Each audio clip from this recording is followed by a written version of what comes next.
রাষ্ট্রকে ভালোবাসা আমেনা লালের সুন্নাত, জোরে বলুন সুবহানাল্লাহ। দেশকে ভালোবাসলে নেকি হয়, জোরে বলুন সুবহানাল্লাহ। দেশকে ভালোবাসলে আল্লাহ খুশি হয়, জোরে বলুন সুবহানাল্লাহ। এটাই আমার কম বোঝে না, শুধু মনে করে ইসলাম মানে দাঁড়িয়ে রাখো, মাথায় টুপি পড়ো, নামাজ পড়ো, এর নাম ইসলাম। একটা অর্থ বলে যাচ্ছে, একটা তথ্য বলে যাচ্ছি, মনে রাখবেন। আমার রাসূল পাক সাল্লাল্লাহু আলাইহি সাল্লাম নবুয়াতের ঘোষণা দিয়েছে কবে? 40 বছর বয়সে। এসেছেন কবে? 570।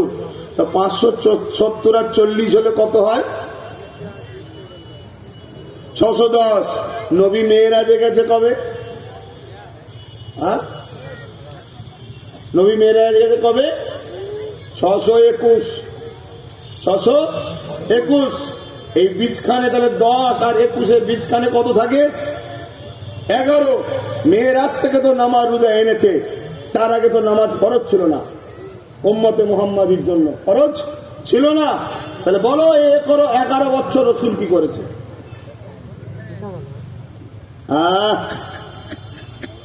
আল্লাহ নবী 11টা বছর পৃথিবীর জমিনে যত জালিম স্বৈরাচারী শাসক ছিল তাদেরকে সঠিক রাস্তায় আসার জন্য মেসেজ দিয়েছে।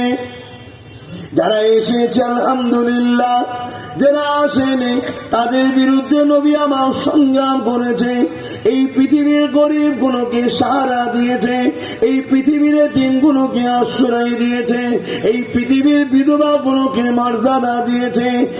এক কথা, এই পৃথিবীর বুকে যে জুলুম অত্যাচার চলছিল ওই জুলুম গুলোকে বন্ধ করে আল্লাহ নবী 11টা বছর ধরে পৃথিবীর সন্ত্রাসকে খতম করেছে, পৃথিবীর জুলুমকে খতম করেছে, পৃথিবীর বেইনসাফিকে খতম করেছে, পৃথিবীর মিথ্যাকে খতম করেছে, পৃথিবীর জমিনে যত বদমাইশ ছিল তাদেরকে মিটিয়ে দিয়ে এই পৃথিবীর জঙ্গল পরিষ্কার করে শান্তি আমান প্রতিষ্ঠিত করেছিলেন।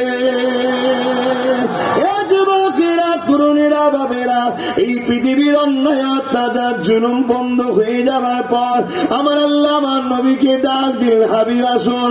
দাওয়াতে নিয়ে গিয়ে দিদার দিলেন এবং বললেন ওই পৃথিবীর জঙ্গল তো পরিষ্কার হয়ে গেছে, এবারে পরিষ্কার জমিনের উপরে আপনি আপনার ভালোবাসার মানুষদের নিয়ে নামাজ রোজা দিনটা কায়েম করো।